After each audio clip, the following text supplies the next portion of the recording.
I want to talk to you about pretty much the lay of the land on how I see our energy programs, energy policy faring in Congress, some of the issues that we're dealing with, some of the good things and bad things going on. I want to talk a little bit about, because this will be the last time I talk to most of you out there before the election, a little bit on what the results, what the impact, potential impact of this 2014 midterm elections.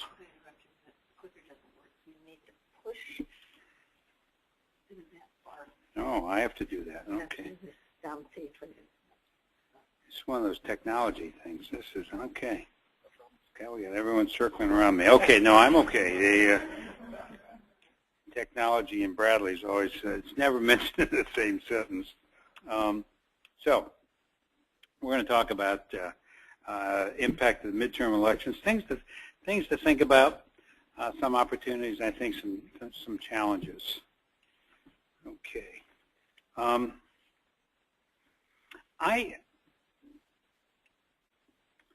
number of years ago, I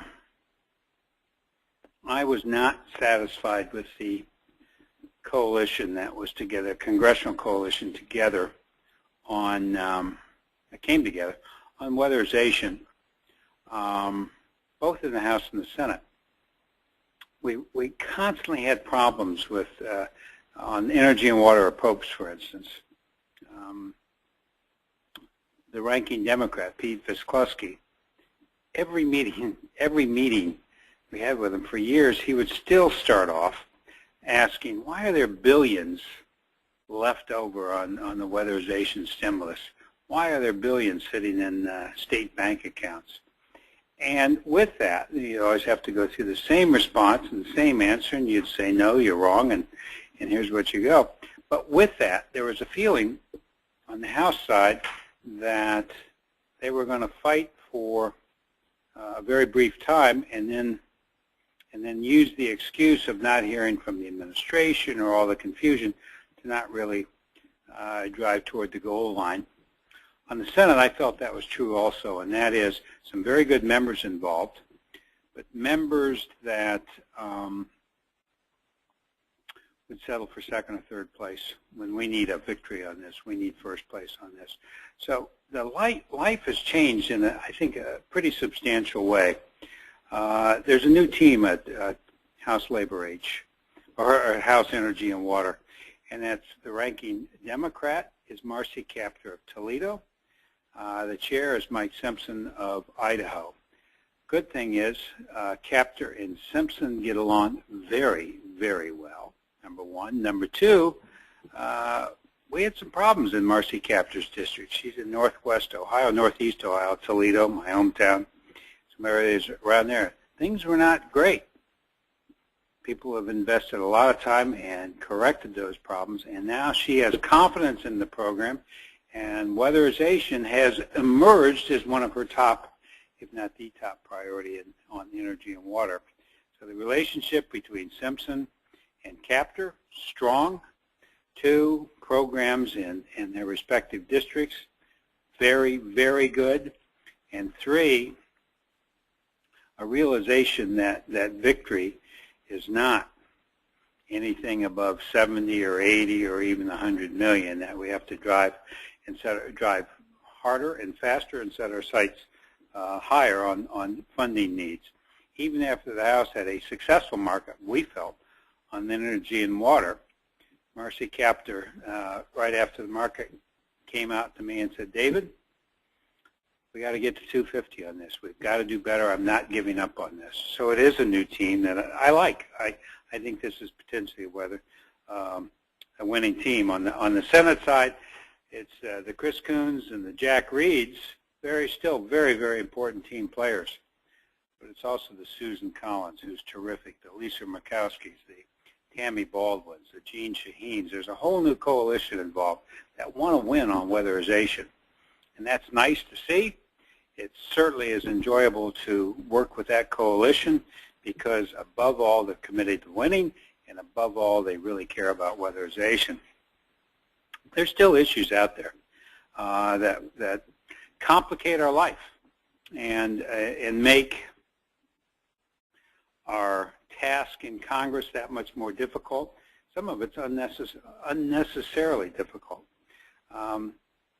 We love our federal partners and our state partners. We like everyone, but by God, the federal management of the weatherization program is troubling, and it is extremely difficult. And when money is slow to go out in 2013, as it was a few months ago, slow to go out, and we're up there arguing for 2015 appropriations, there's a little bit of a disconnect. And it is rare, but not impossible, to run across states in which no one has any complaints about weatherization at the state level. And I just had lunch with some people who flew in to meet with me on a number of issues, and 10 minutes into the conversation was heavy complaints about their particular state, which is in the broadly configured Northeast, their problems they have in their state capital in terms of management and just getting the money out.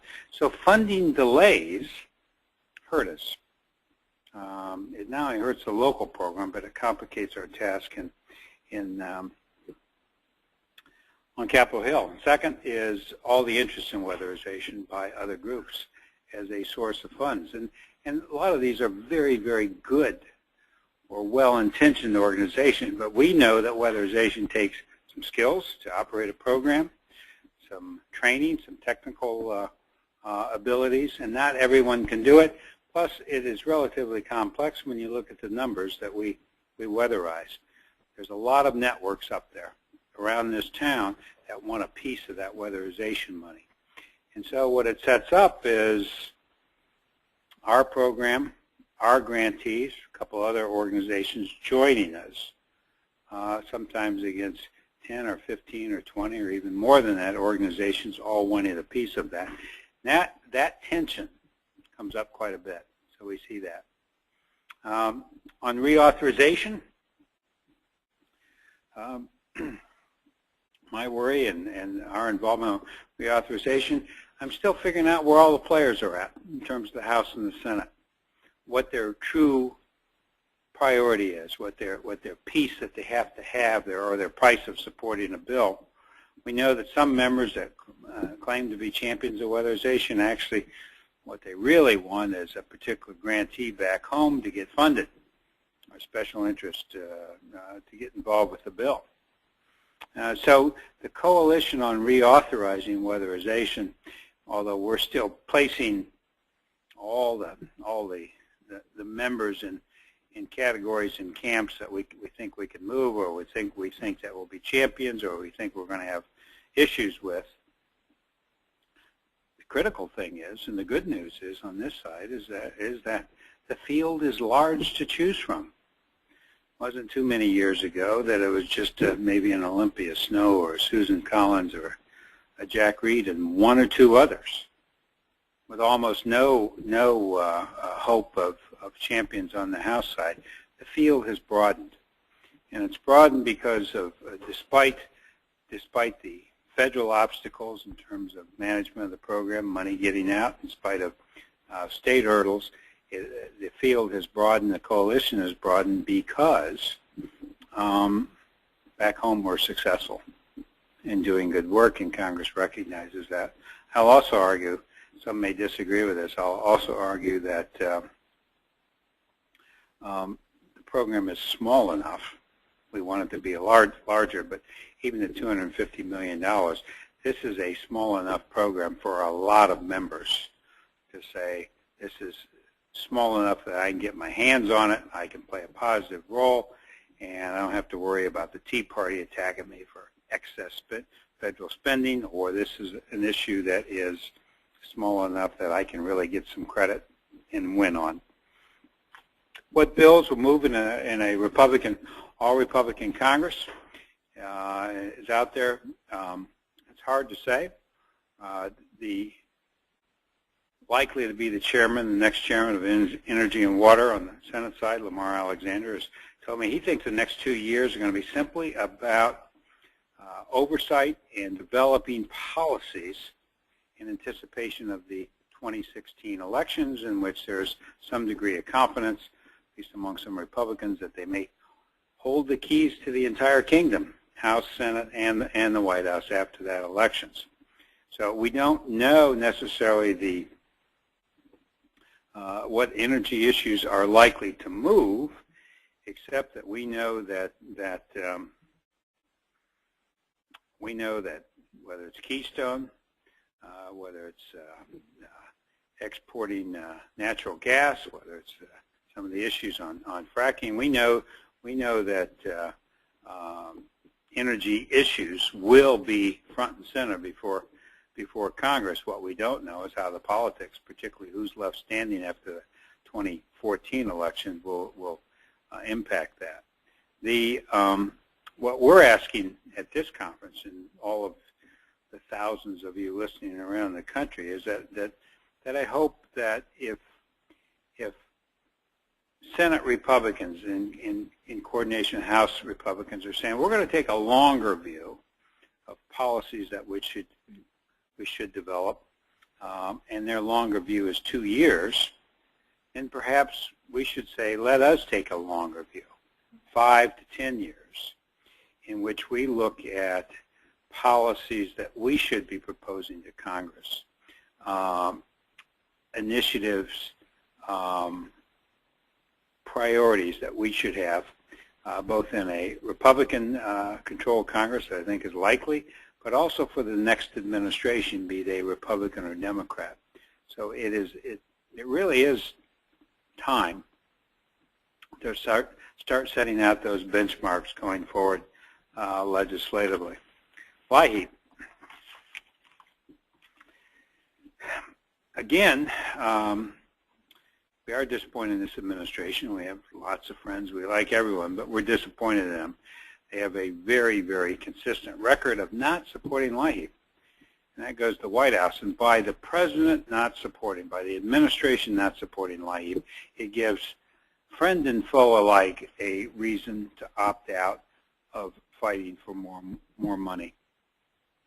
When money is tight on labor aid, and even this year it was tight, particularly on the Senate side, only on the Senate side, because of the need at the end for $1 billion to deal with the problems on our southern borders. When money is tight, it is easy for Democrats to say, I would have wanted to do more, but I didn't have the administration. Administration wasn't there. I don't see that changing. I do not see the administration changing course at all on LIHEAP. I think we're in for continued significant cuts being proposed by this administration. Congress rejects it, continue to reject the administration's proposal, but the problem is, that I see, is that the fight now is between the administration's proposed cuts and status quo, level funding. When many, many times, because of energy spikes, energy cost spiking, there's a need for more money. But right now, and partially because of the administration, but the politics I explained earlier, it is a fight between current funding and the administration's proposal.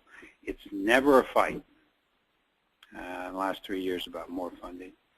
We are lucky. We've got Northeast Midwest support, critical members on that, but some of those key members on that Northeast Midwest coalition and participants may be retired, may be defeated, may move on to other priorities. So even though that traditionally is the building block for a successful strategy, it's important to keep in mind that it is a rotating membership, particularly in this legislative environment. Again, we're talking in terms of policy and moving forward.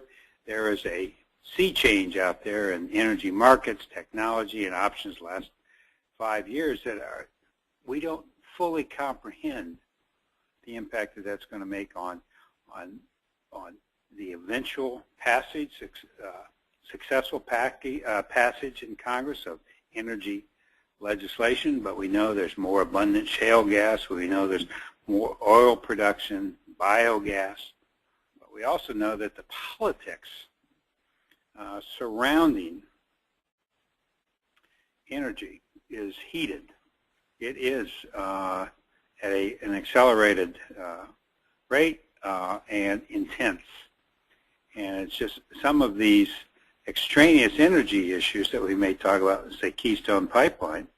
We look at the impact that even Keystone Pipeline had on authorizing or Shaheen Portman, or bringing forth our Reed-Collins-Coons amendment on the authorization of weatherization. So this is a hyper-charged atmosphere on energy policy, both sides. Let me just say Republicans see this as to their advantage in this midterm election, and we're seeing some Democrats in tight re-elections starting to sort of try to straddle both sides. So this is worth watching going on. The other thing going on is LIHEAP, CSBG, WAP, a number of other programs that we all care about. They're going to be part of a domestic discretionary debate, a poverty debate. What's important? What do we need to go forward? And I just want to take a minute on this. Paul Ryan gets a lot of attention for his proposal on they gave a couple weeks ago on his ideas for moving poverty forward, and he proposed basically an opportunity grant going to local that would roll in, would fold in a number of federal programs. CSBG was not part of that fold in, but weatherization and LIHEAP were. And the point on Ryan is not to attack initially what Ryan's proposing. What he is attempting to do, as he told me, is create a dust-up, start the debate, and let's talk. He said, I'm going to get attacked from the right and the left. No one's going to be happy with this, but I hope at the end it starts a significant debate about poverty policy moving forward. I think that's fair enough. I think that's a good challenge. And I do expect that there's going to be some ignition of a poverty debate in this country in 2015 and 2016, and I do think that Paul Ryan is going to be part of that debate, particularly from the driver's seat as chairman of Ways and Means. So the fact that he identified early that he wants to make substantial changes on WAP and on LIHEAP is a wake-up call that programs we care about are very much going to be part of the discussion. Again, the big energy issues, and that I think symbolize the partisanship and gridlock. I mentioned earlier Keystone authorization, which held up energy and water. Ropes never went to the floor, and to Shaheen Portman. And will Keystone be finished before the election? No. Will it be an issue in 2015 and 2016? Yeah. And both sides will continue to make an issue if they feel it's in their political advantage. EPA coal power plant rule, huge. Is it a factor in 2014? Yes. And the fact that Labor H has not moved forward, Interior has not moved forward on the Senate side, Energy and Water has not moved forward, is in part due to EPA coal regulations and the fact that some of these senators, particularly Mitch McConnell of Kentucky, it's one of his central arguments on why he deserves re-election is to beat back the EPA regs. And the only way he can do it right now is through riders to appropriation bills. And of course the export of crude oil, huge issue. And affects many of the incumbent senators up for re-election. So if the big energy issues are part of the debate, and they are, and it is part of the reason that we have some gridlock and symbolic politics. It's absolutely true. There's going to be, as I said, there's now going to be a Paul Ryan centerpiece on poverty and on policy moving forward. I expect there will be a Senate Republican counterpart to that, but I also expect that whether it's a Chris Van Hollen or whether it comes from elsewhere in the House Democratic Caucus, that there will be Democratic answers, point for point to the Ryan proposal. Again, what I said earlier, I want to reemphasize, and that is weatherization, LIHEAP, energy programs affecting the poor will be caught up and part of that debate. We should not fear it. We should welcome it, and we know we've got some work to do. And then there's going to be a continuing debate on biofuels. Are they earmarked to core and agribusiness? And it does. It really does split farm-state members.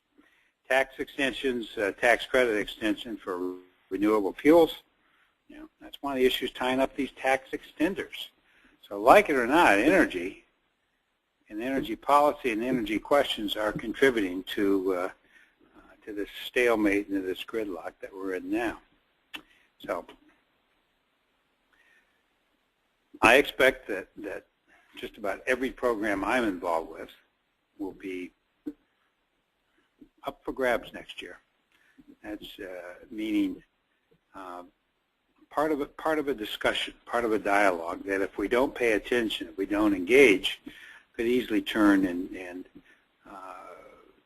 develop the wrong answers in terms of the future of the program.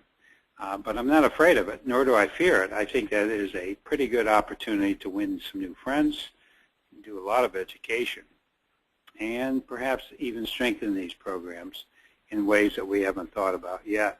But it's important to understand that that debate is likely to be on social policy, and we know that LIHEAP and weatherization, but particularly weatherization, is very much, very, very much a part of energy policy. I just want to point out some people that I think are going to loom large in our life, or maybe we're going to forget about post-November. On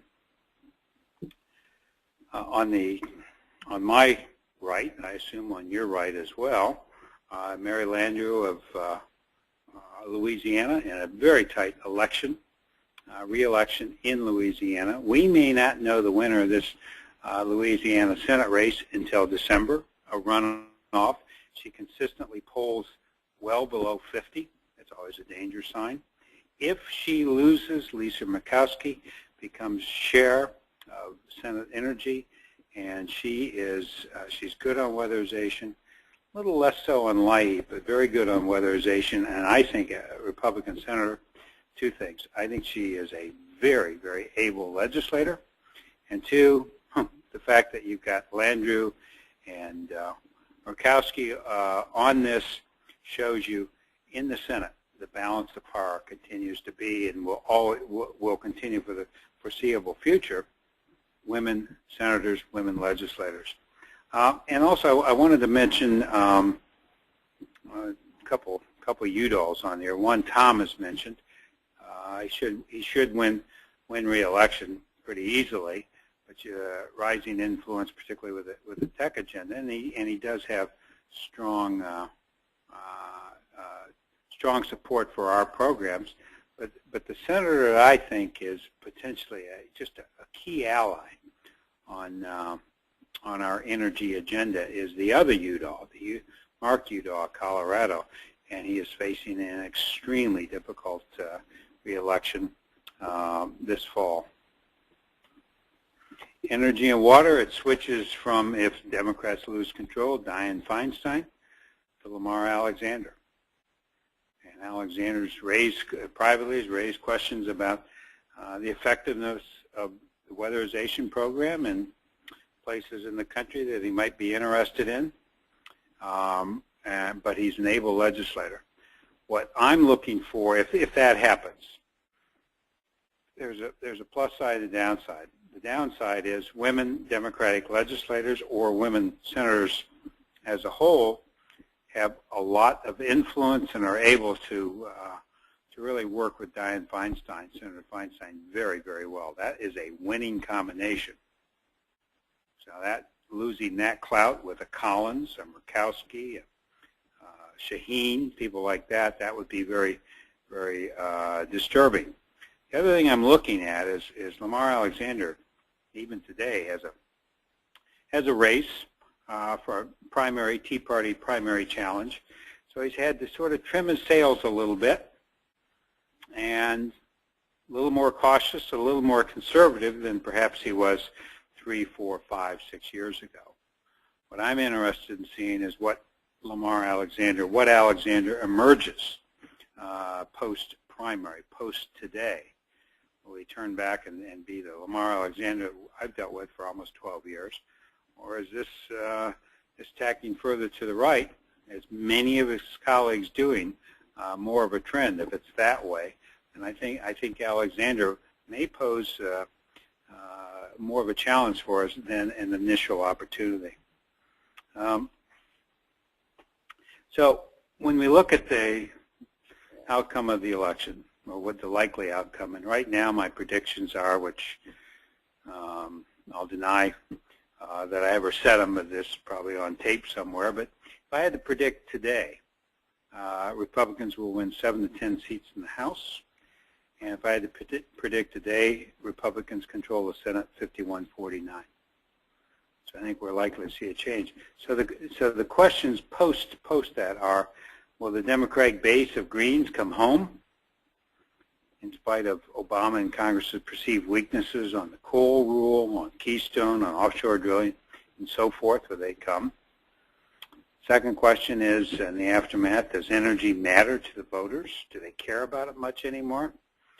It is sinking lower and lower and lower in terms of polling. It doesn't make it most polls, even the top 10. And third is I will argue that a third one added to this list is what direction the Republican Party is going to go in. I'm running across Tea Party influence a lot more than I thought post Eric Cantor's defeat in primary in Virginia, and what direction they're going to go in. Do they want to? And I think energy policy is a part of that, and we of course want to be part of the energy policy debate. And the tussle, the struggle within the Republican Party is: are you a national party that looks at the White House and looks at the national brand, or are you a local district by congressional district party that you really just cater to a lot of times the anti-government, anti-regulation base? So that's one of the questions yet to be answered on the with the election. This simply reiterates what I was talking about there earlier in terms of the outcome. Important point is all the Senate battleground seats are primarily Democrat. Keep an eye on Louisiana and Arkansas and North Carolina. I see McConnell right now, unless he makes a mistake, squeaking through in Kentucky. Potentially Iowa, Democratic seat, is a cliffhanger. Colorado with Mark Udall is in play. Montana, South Dakota, West Virginia, most likely are Republican pickups. And then you've got Alaska, and perhaps 1 or 2 other states that sneak up on you. With the exception of McConnell, possible exception of the Saxby-Chambliss seat in Georgia. All the actions on the Democratic side, there will be significant Republican pickup. And this particular chart has 77 competitive seats in the House out of 435. It's actually much less than that. And so I think the Republicans pick up a few seats. That's because of all the new district lines that were drawn post-2010 elections. And what we're talking about is still, unfortunately, narrowly divided government. Undoubtedly, despite all the proclamations and statements being made now that and partisan rhetoric will go away after the 2014 elections. I think 30 minutes after the 2014 elections, Congress and every member in it is casting their eyes at 2016. So the things are in play, but not quite what we think, and clearly the lines are trending a pretty good night for Republicans. So this is a good time to be involved, but for you listening and hundreds packing this room, let me also say very, very sincerely, we got some work to do. We've got to run the best programs. We've got to identify the areas that need to be strengthened, and we got to continually work to build a bipartisan congressional coalition. So thank you very much, and enjoy the rest of the conference.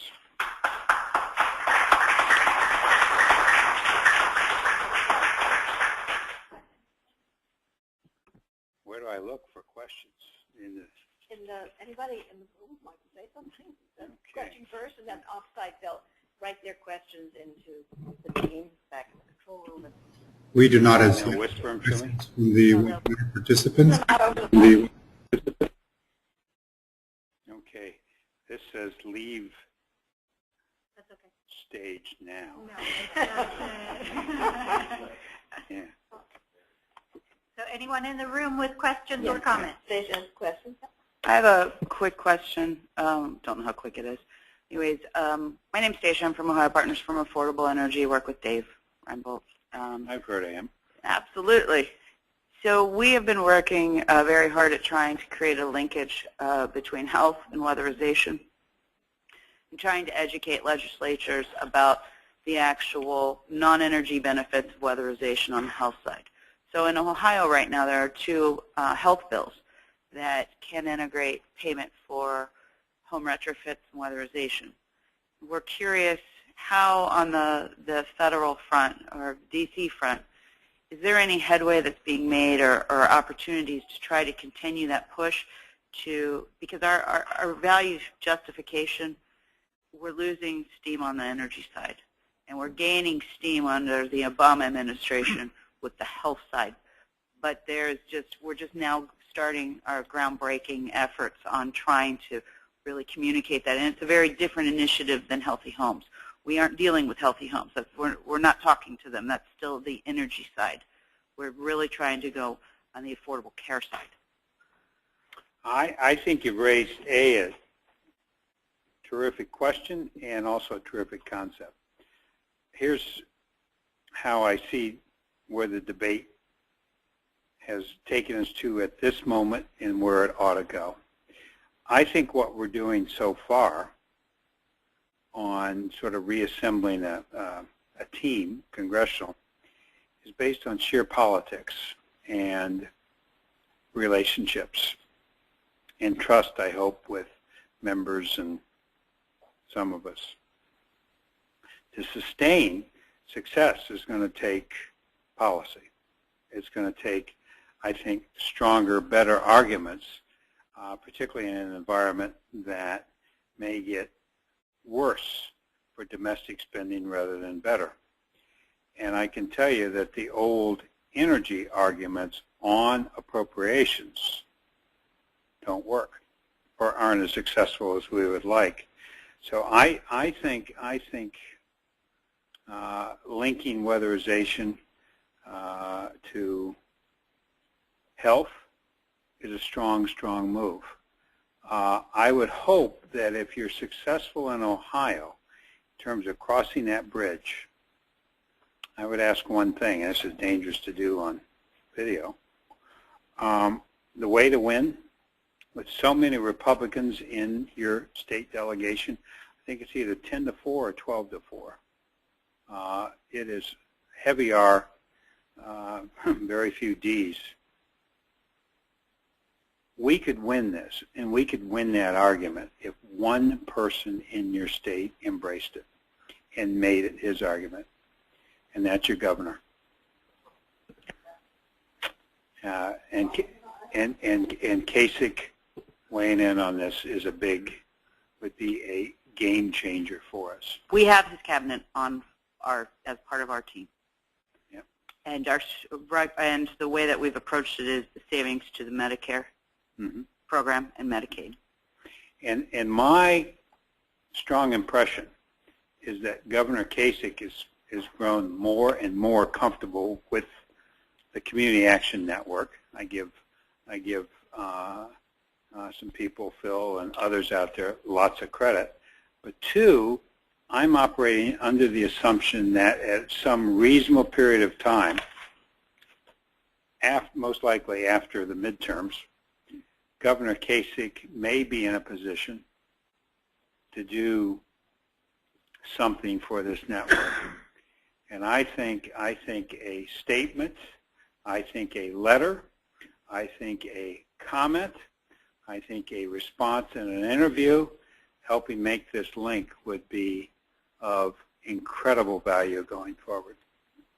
Thank you. Okay?